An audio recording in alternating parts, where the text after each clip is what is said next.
Hello, and welcome to another episode of Conversations with Claire on IDAGIO Live, where classical music happens. I am today so thrilled to be able to have my conversation actually live with two of my great colleagues and personal friends, Mario Häring and Danae Dörken. Welcome and thank you for joining me. Hi. Thanks for having us. We are right now currently in Danae's beautiful home in Berlin, and it's been quite a while since actually the three of us have met. We're all living now in different cities, and actually our friendship extends, how long has it been already? More than 10 years. Yeah, right? more than 10 years. Yeah. More than 10 years. We were studying together, and I think such a friendship, such a bond. It's so special to be able to discuss all the time pianistic problems and problems far beyond that with one another. And yeah, so happy that we're able to do this all together on IDAGIO today.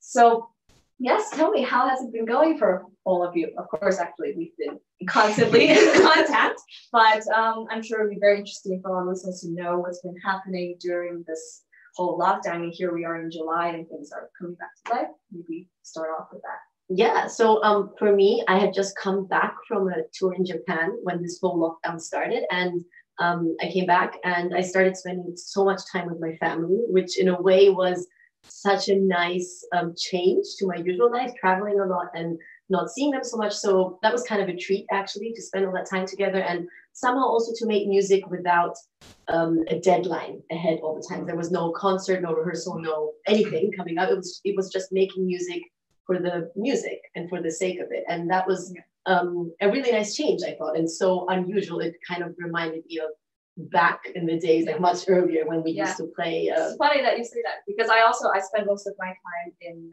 the States, and we're so used to now working on a deadline and knowing what pieces we're going to be playing in the next 2 weeks, and if not the next 2 weeks, what are we going to be playing 2 months. And very quickly it became clear that we weren't able to just base the rest of our schedules on that. So it really became a lot of self-discipline and playing, practicing what we felt like. And I also felt very much like brought back to the times of summer holidays when I was at home and my father was really taking care, and I was spending all this time with my sister. So it's quite special. Yeah. And Mario, what about you? Well, I enjoyed the time off, to be honest. I mean, of course, it's a good motivator to have like the deadline for the next concert, and you have to be prepared, but it's also so nice to just relax and do nothing for a while. Absolutely. I do think it actually gave us the time to really step back and kind of take a breather and then come back now a little bit with fresh perspective. Right? Yeah. And also be so thankful for every single concert now that we play. Every live experience has so much more meaning than maybe it did before. Yeah, it puts a lot of things in perspective. Yes. Why don't we talk a little bit about the last concerts before this lockdown? You mentioned you were in Japan, and how was that? Because I think in Asia things were, I don't know how it was in Japan, but of course we know that the pandemic started in China, of course, and Korea. And then how was it actually? Well, I was there in the last week of February, which was when things actually in Japan already started stopping and were canceled a lot. And while I was there, I was rehearsing with the orchestra, and it was kind of a question whether the concert would take place or not. And many of our friends, as we know, were there at the same time and concerts were being canceled. So I was a bit worried, but thankfully mine took place. And then from there, I flew to London, where I played this one more recital at Wigmore Hall, and there everything was still pretty normal. Okay. But then I came back to Germany and like middle of March. In the nick of time, let's say. And then from there on. Okay. And how about you? Yeah, actually a similar experience. I was I had a China tour end of January. So I was there right when everything started, and like during those 10 days I was there. I was probably at the airport like every day or every second day, and every time I was in an airport it was like a little bit scarier because people started wearing more and more masks, and there were some people designated to like take the temperature of people who were leaving the aircrafts. So it was a bit strange for me to come back to Europe and like everything was normal. You're right. I remember we even met, I think, in Hanover. We talked about I was even sick when I came back, so I was pretty scared. That's true. That is true. And luckily, I mean, somehow it's hard to really imagine. We see it on the news, but without really experiencing it firsthand, it's very hard to understand how serious it was. I mean, I had relatives also in China, and they were telling me how things were being locked down, and I was thinking, oh, but that won't happen. That surely will not happen. And I remember I went from Europe to America. In Europe, things were being locked down earlier. And then I was in America. I was like, surely that won't happen. But of course, we all know how that story. And I remember my Japanese manager telling me they're taking into consideration canceling the Olympic Games in Tokyo. He was like, that's not really anything that he could imagine, like almost unimaginable, but maybe. And now it's like so obvious. It's taken for granted almost. Yeah, I mean, this whole time has been very, of course, trying for all of us, but it's so nice that we all find ways to kind of cope with things. And I think it's very interesting also because we're all relatively young and we could really see the trend of how things were developing during the crisis. So in the very beginning, there was like a real flood of online home, let's say, Wohnzimmer concerts and a lot of different live streams. Did you go take part in some of these? I did one live stream concert, but thankfully it was like professionally produced by a camera team and sound team. So it wasn't one of the, typical Wohnzimmer concerts where it's just a phone recording everything. But I only had one of those experiences for live stream. I did a couple of live streams with different corporations from here. Yeah, exactly. That was quite interesting. And also unusual things, like I did one live stream where you connect with a successful Michelin star cook and a musician, and then he cooks something inspired by your music. And like, you know, interesting things like that you would usually never do, which was very fun for me actually. And my sister, who's also a pianist, moved in with me during this whole lockdown time, and we did a lot of streams together as well, which was really nice to play four hands so much, which is also how she started playing the piano, playing four hands with me. So we had a lot of fun actually doing that's also quite a luxury, because I think for us being pianists, like chamber music, unless we had like let's say a family member or a life partner who also played music, it was very difficult to actually play music together. And I think, Mario, you did a couple of things with some of your chamber music friends, some of your constant collaborators, where you did split screen. Share a little bit of that. I mean, so many people did way too many split screen videos, but I mean, it was also partly for myself because I just missed working with other musicians. So I thought that's maybe something that probably comes a little close to it. And I mean, it's a nice experience for, you know, also reaching out to people you haven't played with yet, to just get to know new colleagues and also improve my video editing skills. So it was a very fun and like it helped me to cope with the lack of chamber music rehearsals and concerts. I also found like we somehow had this new appreciation for the instrument, like for playing piano, which is so complete by itself. And for a while there, it seemed like a pianist was actually the only musician that could present a complete concert. I mean, unless of course you do a solo violin recital or something like this. But it's actually so great that we have we play this instrument that is so complete in itself, can replace the whole orchestra. And we have such a wealth of repertoire. And actually that segues perfectly into my next question. In the very beginning of this whole thing, I remember going to the library of Curtis Institute and checking out so many scores. And I remember thinking, well, I have about a month. I wasn't sure how long this was going to last. And I will learn one piece every day. And this was really a good goal, which I had. And I think the very first 2 weeks, I worked very hard. It was, I had new energy also because, I knew like I can really stay at home, I can relax. And I tried to learn, a piece every 2 days or so. And I remember the first 2 weeks, I actually did manage to read through quite a few new pieces. But then at some point, you lose this flow a little bit, and then you sink into this. It's a little too comfortable at home. But at the same time, it's such a time which it's a luxury. We never really have this time to just learn whatever we want for fun.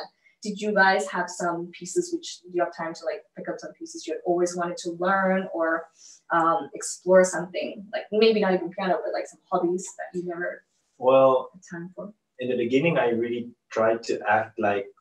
I mean, this is probably only a couple of weeks, and then I'll just prepare what comes after. So I worked ahead a little, but when I noticed that we don't really know until when it's going on. I just played like through a few pieces. For example, I played through all the Schubert sonatas just for fun, just for me to get to know them, and all the Beethoven sonatas. It's not like I really learned them, but I just played through them just to know. And I mean, yeah, for quite a while, I also didn't touch the piano at all. And I started playing the guitar a little, and I also unpacked my violin, which has been in its case for the past maybe 15 years, and tried to produce some well-sounding sounds on it. So it was a very diverse time. Creative time. Creative. Yeah. Well, not very creative, but yeah, you could do whatever you want without any pressure behind it. Yeah. For me, I try to be honest, learn pieces that were planned already for the next season, like for 2021, because often, no matter how well I try to plan my schedule, I'm, of course, before the concert, I'm stressed, I have to learn this and that and so many different repertoires. So I thought, let's use this time to somehow get ahead of the game. And, for example, learn a concerto that I'm playing next year, things like that. So I did this a little bit, and also I picked up running as a new hobby. So that was my new hobby, my Corona hobby. Also something. I mean, I told myself, I got myself a yoga mat, and I actually did my yoga 2 weeks, and I said, oh, this is so great, I'm gonna get into this. But then also, it seems like 2 weeks, it's almost like it's a litmus test to see if you can get through that, then you know it's somewhat there to stay. But nothing was really sticking. And did it work for you to work ahead with all the pieces? Well, I mean, all the pieces, some pieces. I also have to say I have 2 little kids, as you know, and being in lockdown meant living with them all the time at home. So it was a challenge in itself to even set aside time to practice. So I couldn't really identify with this whole lonely experience of lockdown. I mean, and that's also something I would like to ask, because definitely we all deal with isolation a little bit differently. And being a pianist, I mean, it's relatively isolated. I mean, many of the times we are able, like you said, we have this luxury of being able to play just on our own, a recital, full recital, but at the same time, then we will travel often alone. And actually, how was it? I mean, you were with your family, I was with my family, and you were in Hanover. Yeah, I mean, I had a flatmate, so I wasn't all alone, but I really spent most of the time indoors, and even if you went outdoors, no one really was there. But I mean, I don't have a problem like spending my time on my own, but even for me, sometimes it was like strange. A little bit much, And I mean, you also would realize, at least I did, that somehow talking on the phone or like having even webcam conversations, it is certainly not a replacement to actual, I mean, we're very lucky it's come so far that we can now stay connected anywhere around the world. But then actually after a lockdown, meeting like people, like it's just, you realize it's so different, and it makes you cherish these real things more. And that gets back into like these concerts. So things have started slowly again. And I think we've all been lucky enough to already get back on stage. Have we felt, have things changed? Do we approach concerts differently, or do we approach music differently? How was it first on stage? Well, the first concert that I played after this long period of not being on stage was actually a drive-in concert. So basically a concert for cars. And that was, of course, a very unusual experience. So this is obviously an outdoor concert, which is, why don't you explain a little bit? So yeah, it's outdoor, and there's a big screen behind the piano for everyone to see. It's like a drive-in movie cinema. And then the sound is being picked up by microphones and transferred to the radios of the cars. And this popped up, this driving concert, and I played there. And to be honest, the stage experience was incredible. It was so exhilarating to play again after this long intermission. But of course, playing for cars was so strange because you didn't get anything back. I mean, you don't see, like, even, they're quite far away. Exactly. And it was at the time where the lockdown was pretty strict, so they couldn't even put down the windows. So the windows were all up. So you couldn't even hear claps or anything. Course, you could only see the lights as applause. And I could really tell that the audience was missing, like them, breathing and like reacting. This whole energy was missing because it was just metal. Yes, yes, of course. In front of you. So that was very interesting, but unusual. And then after that, I started playing the first real live concerts with audience for, of course, very small groups of people. And yeah, I was so thankful to hear people being in the audience, moving a little bit, just hear them being alive. Yeah.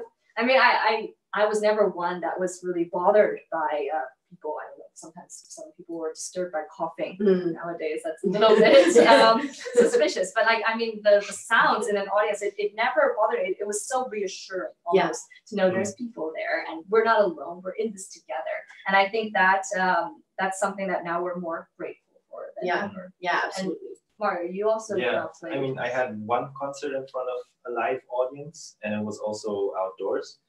And I can't really compare this feeling of playing outdoors to playing in a hall where there's like proper seating and acoustics and so on. But of course, it was nice to see people reacting to what you do.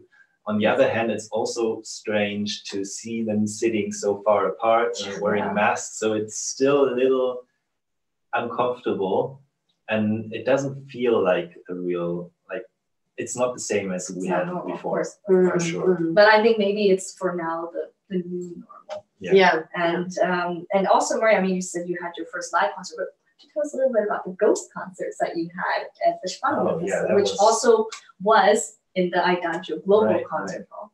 Yeah, that was a lot of fun, I have to say. It was the first, I think it was like one of the first real chamber music experiences after the lockdown. And then we had such a great cast of people. It was really an honor for me to play with all these people. And even if we didn't have a live audience in the church itself, I mean, just the other musicians sitting there really puts, it gives you so much energy, both in a way of, tension, because those are the best of the best listening to what you're playing, but also because you know that they are also thankful for, some live music experience and some collaborations with other musicians. So that was really a great time for me. Yeah. And we've all now done a bit of chamber music. It's all a little bit more distance than it used to be, right? I mean, I think musicians in general, of course, it was never super close, but if we're playing like a quintet, the quartet was relatively like one entity, but now everyone is spread apart, flight bar. Has this changed in any way? I mean, we would probably have to listen more, but does that make for more intense collaborations? Well, it's definitely more difficult to notice and hear every single detail like you're used to. But as you said, it makes you listen more closely. And I don't think it takes away any of the intensity, if not increase it. But it's definitely something you have to get used to, for sure. Yeah. I played a trio concert with a clarinetist who had to be behind a glass wall. Oh, really? So on stage? On stage, because it's a wind instrument, they had him behind a glass wall. And they said either that, because we found that so difficult to deal with, or he working the sound too, exactly, or he had to turn sideways, so facing just the piano, and not the audience, which then again was great for our contact because we were facing each other, which is so unusual. But I think you're forced to listen so intensely that helps actually for the chamber music experience. I also had just some experiences in general, because I think now a lot of us we're getting back very slowly, and a lot of luxury of having everyday contact with musicians is gone, and we concentrate a lot more, not only to listen, but just in general to make sure that we are on top of what we're doing.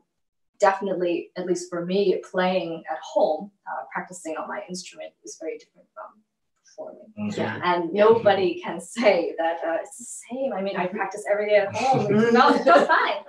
It was for me always a different feeling going on stage. You feel this like kind of real adrenaline, and to share it with other people, I think is a gift. Yeah, of course. Absolutely. I wondered, do we see any changes? Like there are obviously a lot of major changes happening in the next time. We're right now really in the middle of summer. And it's nice that there are some small things being planned, but in general, a lot of things need to be reorganized, restructured. And then you have the Mollywood Festival, which has been this year's the 6th year, yes. right? And this is a very big organization with musicians from all around the world. And this year you have like a special format plan.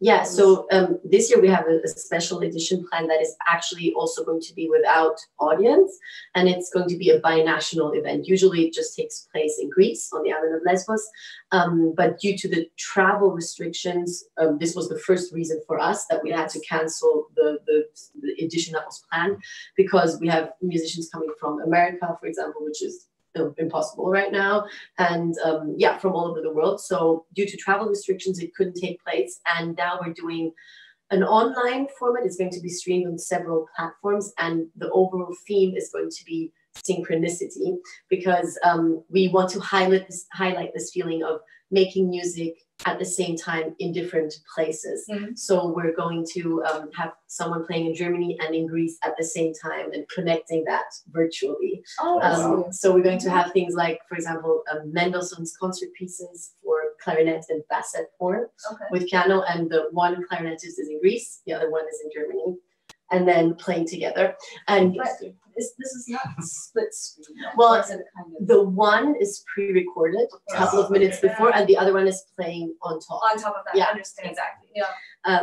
So yeah, this is kind of what we want to do, and then we also try to incorporate this feeling of home and where do I belong now, especially in these times. So we have a premiere that a Greek composer wrote. It's called Moments, where children from the whole island, and especially also refugee children, because there are a lot of refugees on the island, recorded little sounds and sound bites of music, or just sounds maybe like the waves of the sea, that remind them of home, or that have like a special meaning to them.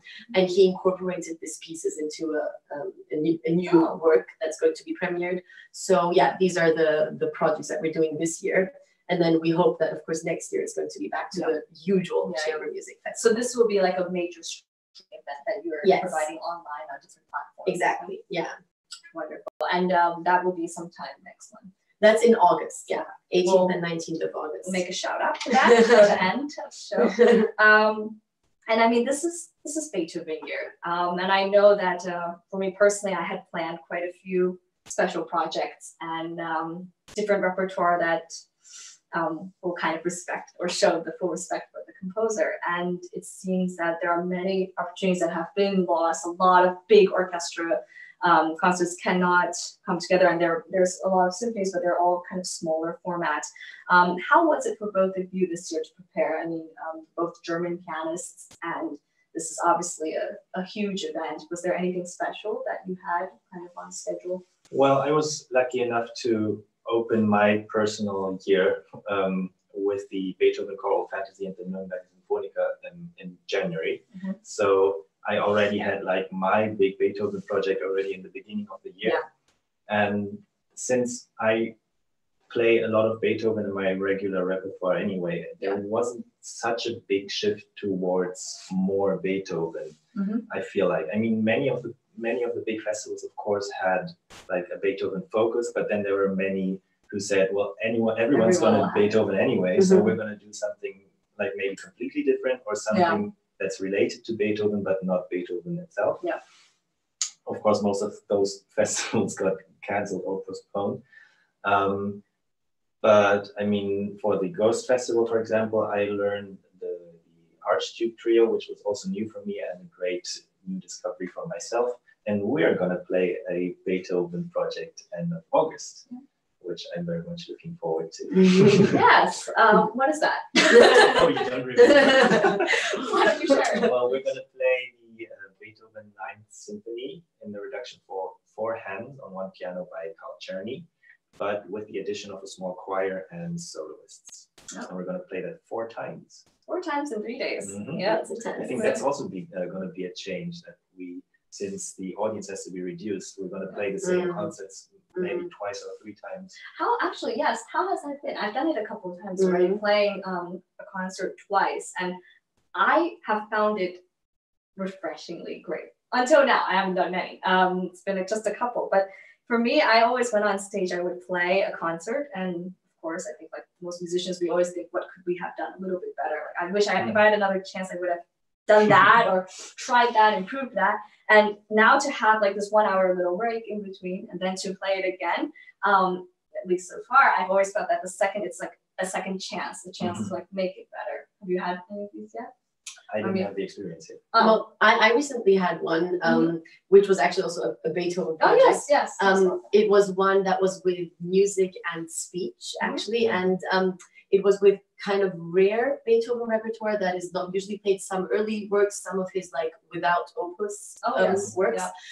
For example, for solo, it was these variations on the theme La Stessa Stessissima. This is like a short 10-minute piece, or some four-hand pieces, his sonata, and there are also 3 marches. Really, really beautiful pieces that are the early Beethoven that he played a lot with his student Ferdinand Ries. And so I had this program, and it was actually quite fun because it was together with the German comedian Konrad Weikircher, who then impersonated Beethoven and like told funny stories from his life.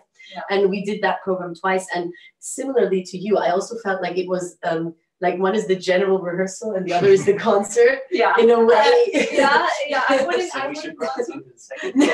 Well, usually I have seen that usually the second one is a bit more popular because sometimes the concerts are, if they take place not too late, of course, like around 8 or so. That's more. It's closer to a concert time than let's say 5:30. Yeah, exactly. But I think in any way, so there's different things. Like the first one you might have more initial energy, but then the second one, you know exactly, like you have like a more different plan in your mind. And I up to now, I really am very grateful to have the second time. And also it builds up the sound after like all these months of kind of silence. Now it's like we're getting back, we're doing twice the work, and one day it's going to be super easy.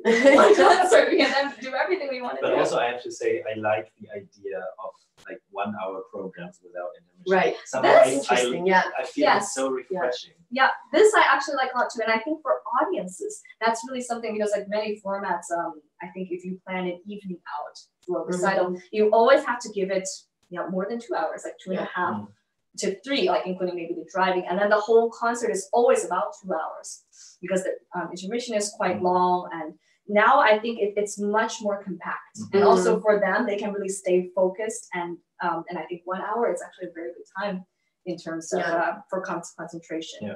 I think there's a lot to be said for like the attention that goes into it. They sit down and it's like this journey begins, and then at the end they can take it with them and think about it. It's not like there's not a break, where then you're out of the atmosphere and then back in the atmosphere. Sometimes that's a bit difficult.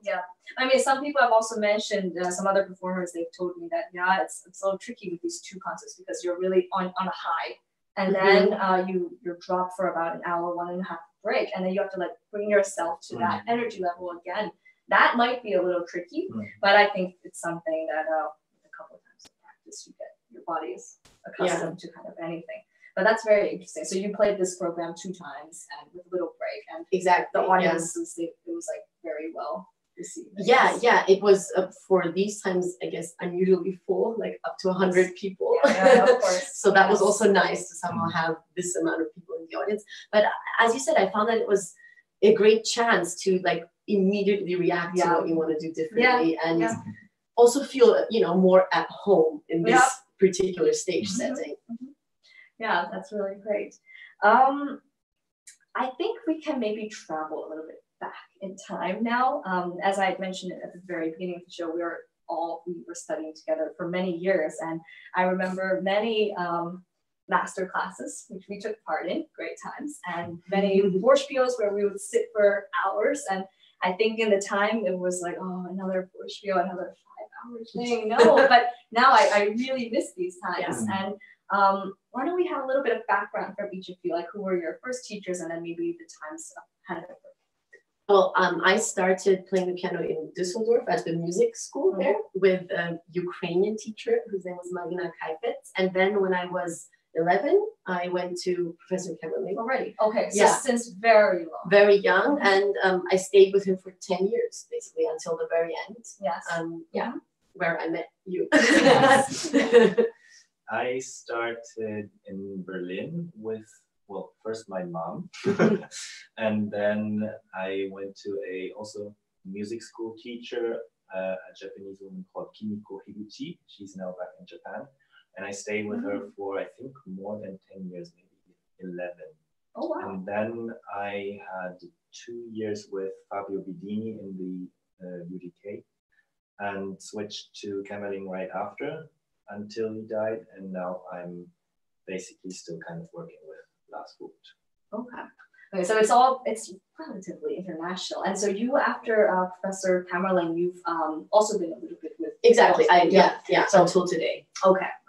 And it's very interesting for me because I was brought up in the States and I had different teachers there. I think I had one Swiss teacher first, Ursula Ingolfsson, and studied there. And then when I was about 10 years old, I changed to Eleanor Sokolov.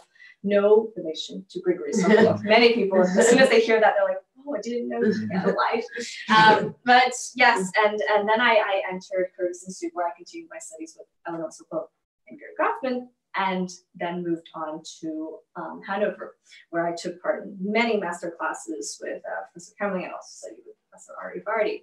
And I mean, all of this, of course, every single one of these teachers has left a very indelible mark on all of us, I think, particularly at a young age. And then you were 11 when you went to Kamerling. How old were you? I think 17 or 18. Mm-hmm. And Professor Kamerling is like really, I would say, the real father of almost German pianism in a way. It's this is a name which continues all the way up to now. Everyone knows him, and he's like a legend. And does he actually represent the German school of music? Because I myself, I don't know what that is. I mean, I think it's hard to define the German school of music. In a way, probably we're part of it. But if there's any school that I could, describe from what Kamerling taught, it was this very structured system of their Chopin studies that are very important. And then there's Beethoven, like Beethoven sonatas. And really every young student, including me, when you start, these are the two things that we all started with. So we all got Opus 10 number 1 and Opus 10 number 2 Chopin studies at least. And then one of the Beethoven sonatas that he wanted us to start with, which was either Opus 10 number 1, C minor, or Tempest. Or Opus 2 number 1. So why do you think these particular three? Because I am very aware. I think when I went for the very first master class, he actually asked me, "Have you played the F minor, the very first one, or Tempest?" And I said, "I've played both." And he was like, "Oh, okay," almost as if first step seems you have done that. At least he didn't hear it. But then I think the very first piece I played for him was Wallenstein. And he really opened my eyes just in the way he taught the piece. How I perceived it was then completely different after that. But why do you think he always had particularly these three for first studies? I think it was important for him that to begin with, he didn't start with the late ones. Yes. That's for sure. That in his eyes was something like very holy. And I remember growing up really thinking, okay, these are reserved for later, when I really understood life in a way. But Tempest is actually not really a late, not an early one. Yeah, that's true. Yeah, that's it's true. Actually more towards the late section. I find the Tempest is very difficult to find the proper atmosphere. That's why I find these three sonatas, they're quite different. Yeah. I think there's a certain kind of precision. You need to pay super close attention to the dynamics and this discipline, which maybe is in all three. Yeah, and I think what for him was so important, I mean, we've all had so many lessons with him, was this use of language in music, right? He would always say, try to use language on top of that phrase to phrase it. And to me, he always said that, for example, especially in Tempest, that has all these recitativo passages, like this is what you have to try to work on and remember, and that it's as if someone is talking and reciting the story to you. And I remember this was actually the first Beethoven sonata that I ever played, the Tempest. And I totally had this in my brain. Okay, whenever I play Beethoven, it's like someone telling a story, reciting. Yeah, that's very interesting, because I mean, you would never think of that for some other composers, such as I think Mozart. It's very melodious. Chopin, it's almost always cantabile, and you're trying to find this finger legato to symbolize either a bel canto, a singer, or maybe another instrument which is percussive. But for Beethoven, a lot of it is more. It's more human. It's speaking rather than singing, and that's a very interesting point what you just made there. But for you, Mario, how was it when you entered Caroline's class? I guess we were around the same age. Yeah, I mean, I think I was older than that age where he basically tells you what to learn, except for the Chopin studies, which also I had to do. I think the first Beethoven sonata I worked with him was Appassionata, which was also the one I played the most up until that point. And what I think I learned from him the most is to really go detailed into the score, like looking at every single thing. That's exactly the same. I think maybe you had it since a young age, so, but I remember, you know, I was in Curtis, and of course, we use the music. Of course, we look at the score, but many times it was almost like we would learn so quickly. In Curtis, a lot of it was like you had to learn repertoire so fast. Sometimes you wouldn't be expected a new piece a week. At least not really expected, but if your colleagues were doing it, you had to do it too. And then you were expected, you would learn the piece and you present it to your teacher memorized. And these things, of course, they take time. So many times I would feel like, okay, I kind of know, there's a piano there somewhere. Not sure, but when I played the Bodge thing for Professor Kemling the first time, I remember he took the score and I was like, yeah, I memorized it. And then he was kind of like, yeah, where's the piano? Play me right where the piano starts. And I was like, somewhere like here. And it was like 2 bars off or so. And it was this precision that made me understand, like Beethoven, you have your freedom, but that freedom is only granted to you after you go through the initial things. Also, I think like in contrast to what you just said, Kemmerling was never a fan of learning pieces quickly. Exactly. I was just thinking that. Yeah. We stuck with the same piece for months and years, and we still found things to work on and really go deep. And I think that's also very important, especially at this young age, to learn how to approach a piece in this detailed manner. Yeah, and he actually literally learned the piece with you, especially for the very young students. Like for me, when I started, he didn't expect me to come with a finished piece at all. He really said, you know, please bring it slowly. You know, but he said, I want to see that you've already, you know, thought about it, about the phrasing, about the character and everything. And then we would together increase the tempo and together find different sides and perspectives to it. So the piece would really grow in the lessons together, which is, I think, a very different approach. That's very different. Yeah. Absolutely. I mean, did you ever have the feeling that, like, sometimes if you were in the same class and you were all playing sometimes maybe the same piece, were the interpretations actually similar? Or did he also really encourage a personality to come out from this kind of learning? Because I find maybe, at least for me, each time when I had a piece, it was like, you know, finished in 2 weeks or so. When I say finished, I mean, we went on to the next, not really finished. And there were many moments in Curtis, it's a very small school, and we were always having our weekly kind of seminars where someone would present a piece. And many times if someone presented a piece and played it really well, everybody would get it from the score, get it from the library, and then they would have all learned it by next week. And at the same time, it was quite interesting because there were certain pieces which I would feel like, you know, we would all have that photo, this as an example. We'd all play kind of similarly, more or less. Wow. Yeah, but I think maybe if you're working very slowly, it's easier to find your own voice in a way. I think that it wasn't like that at all, that it was similar. I feel like when you heard the same piece, like in a Klassenstunde or something like this, it sounded like each student. So each Kemmerling interpretation could be very different. You really tailored it to the student and to his or her strengths and what he wants to show. So he really showed beyond like that first disciplined approach. Like after we go through all of the basic things in the sport, we follow all the markings, there's still a lot of things that can be done. Absolutely. And sometimes he even asked us in the lessons, he's like, what do you see in that? And he said, okay, if you can convince me with this, do it like that, even if he sees it differently. Yeah, that I find also very interesting because of course I was also studying with Professor Aribardi at the time, and his class is such a mishmash. We didn't have this this camaraderie, I have to say. Like we never went together to master classes. We didn't get together for this weekly thing. So the class, we only saw each other at the end of the lesson. We'd just say hi or so. But also we were all totally different, and Vardy was encouraging all of us to really pursue our own thing. And many times he would just ask us questions. It was not even like he would give a little hint and then he would wait and say, yes, but I'm not convinced, like maybe it doesn't work for you. Why don't you experiment a bit? And I think Cameron probably also did this quite a lot. Yeah. Well, that's very interesting. So for Beethoven, was there any kind of advice that you can give nowadays to students, like just starting? I think this is a year where a lot of students are unable, let's say, to travel to the school of their choice to audition or so. And Beethoven is it's so relevant, not only today, but just in every musical show. I think the auditions it's with the classical style, and most people will choose Beethoven.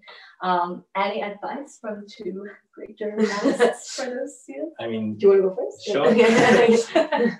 I think there's this idea. I mean, at least in some schools, or maybe even some countries, that Beethoven has to be very square and correct.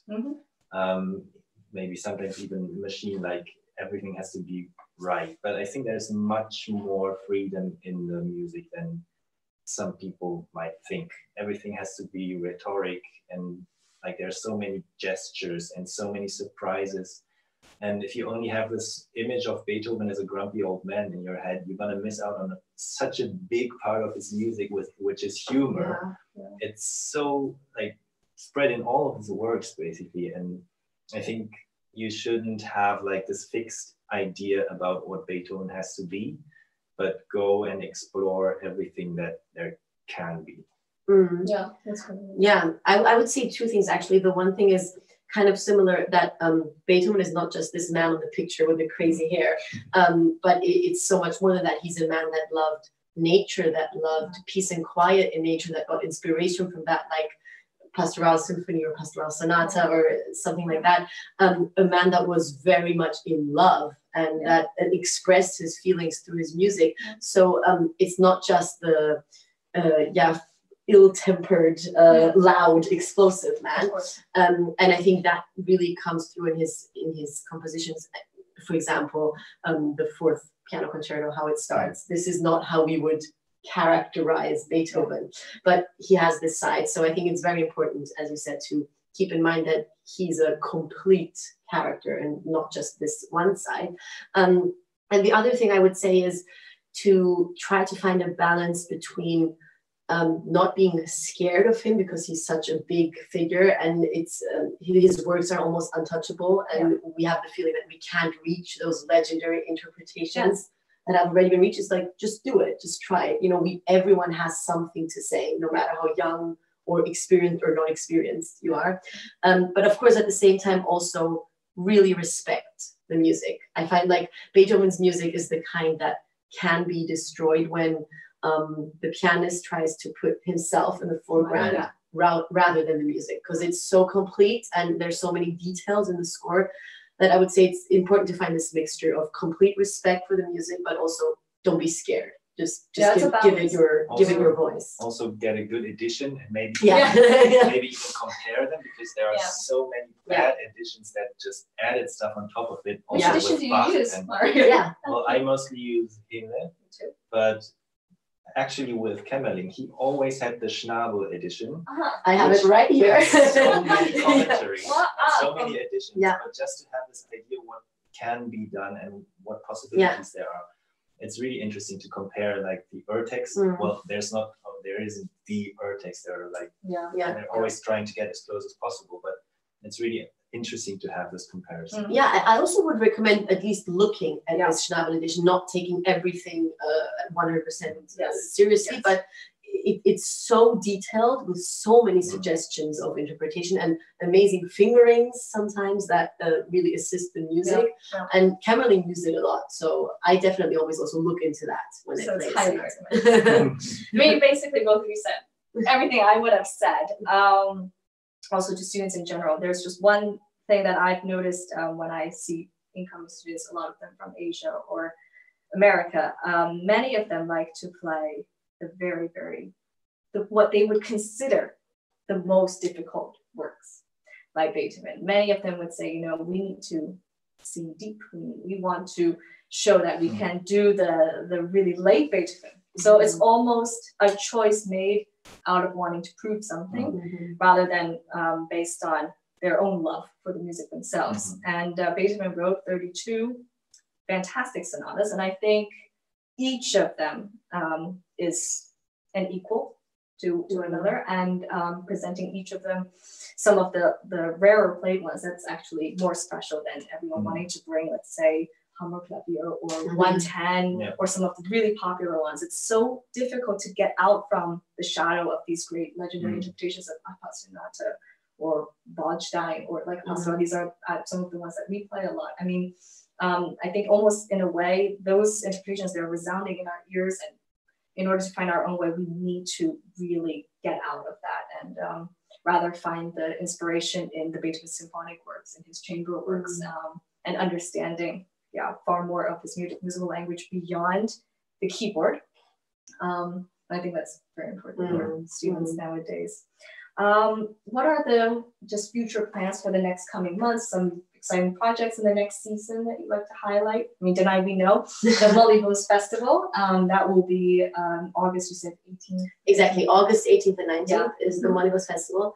And then my next hopefully taking place concerto program is Chopin's second piano concerto, which I'm playing with the Deutsche Staatsphilharmonie in Rheinland-Pfalz, and it's the first time I'm playing it. So first time, I used the lockdown to already get into it, try to get ahead of the game. It's actually, this is a piece that I think it was the first piece that I played after the whole thing, and it's always incredible to me that he wrote it when he was 17 and he was writing it for a love interest, let's say, and listening to the way he portrays his feelings and kind of just the depth of his love at that age of 17, it's eye-opening for me because I'm now like almost twice that age, and it's hard to still fathom this depth. So you'll have a lot of fun with it. I'm really looking forward. And then I have some interesting new programs planned actually with composers of color, because that's also like a very current thing. And I had a US tour plan that was cancelled, but it's postponed. And for that, they asked actually for some. This is quite new. Exactly, with some pieces with composers of color, which is really interesting to me because I have to be honest, I almost didn't know anyone, which is actually really a shame and kind of embarrassing because there are amazing pieces, piano concertos, like great pieces for piano. And it definitely made me look into that part of classical music. And I found many exciting new things. Great, we're looking forward to it. I'm gonna finally have like some chamber music concerts again. I'm gonna play a trio in 2 weeks, and I'm gonna have a small orchestra project beginning of August and a festival in Hitzacker, which thankfully can take place now. A CD recording with a violinist and a chamber music concert with a cellist. And August basically feels like a normal month. But then in September, there's another hole of nothingness. Let's see if there's something coming up. And then October, it's getting to concerto, which hopefully can take place. I mean, orchestra concerts are still a question mark depending on the venue. And I mean, let's see what works and what doesn't. Basically, it's just a question of like being flexible and adapting and just kind of being grateful for whatever comes. Right? Well, this has been so interesting, and thank you so much for joining me today for this IDAGIO Live episode. I hope you've all enjoyed it, and please visit the next IDAGIO Live show, which is offered daily with different artists in various masterclasses, different concerts on the Global Concert Hall Initiative. Sometimes you'll see concerts of Danae and Mario around, and I'm looking forward to seeing you again. Thanks for tuning in.